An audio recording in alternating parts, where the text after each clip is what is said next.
एक रात आधी रात हो गई थी और सुकरात घर नहीं लौटा। उसके मित्र और उसके शिष्य चिंतित हो गए।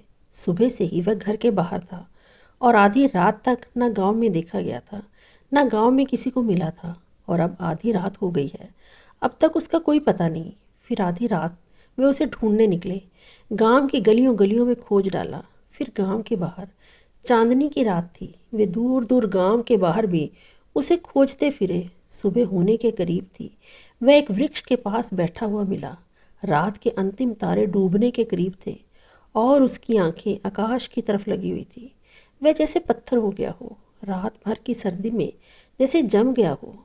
मित्रों ने जाकर उसे हिलाया। वह जैसे इस पृथ्वी पर नहीं था, कहीं और था, किसी दूसरे लोक में, शायद उन तारों के पास जिन्हें वह रात भर देखता रहा था। उसने आंखें नीचे की, वह हिला।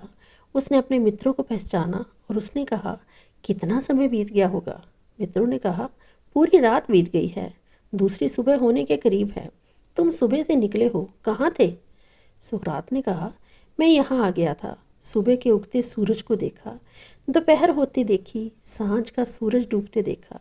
सूरज के साथ दिन भर यात्रा करता रहा। फिर रात आ गई, फिर चांद आ गया, फिर सितारे आ गए। फिर उन्हें मुझे भटका लिया। फिर मैं उनमें डूब गया और फिर मुझे पता भी नहीं चला कि कितना समय बीत गया। उसके मित्र ने पूछने लगे, क्या था चांद तारों में ऐसा, क्या था सूरज में ऐसा, जो 24 घंटे बीत गए और तुम्हें कुछ पता नहीं? सुकरात ने कहा, आश्चर्य तुम्हें होता है, होना मुझे चाहिए।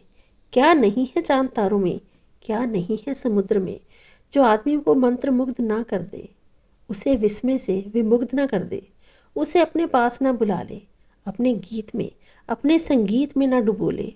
क्या नहीं है? मुझे पूछना चाहिए। उल्टा तुम ही मुझसे पूछते हो कि क्या है चांद तारों में, जो रात बीत गई और तुम्हें पता नहीं।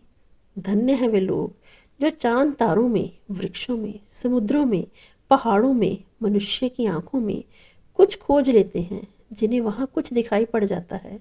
शायद वे ही लोग आंखों वाले हैं, बाकी सारे लोग अंधे हैं।